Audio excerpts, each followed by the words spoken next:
The world was stunned to see vanquish morning of 9th January 2025, when the massive wildfires erupted in Pacific Palisades. California generally experiences wildfires during June and July, and they can run until October, but the blaze has defied the calendar this year, erupting in January.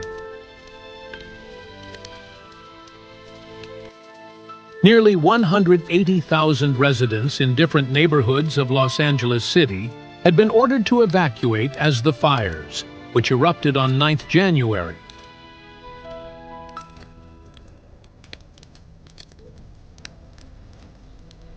Southern California, the site of the fires, has been experiencing drought conditions and has not seen significant rainfall for months. Climate change has contributed to an increase in the frequency, season length, and burned area of wildfires, according to a report by the U.S. Environmental Protection Agency, EPA.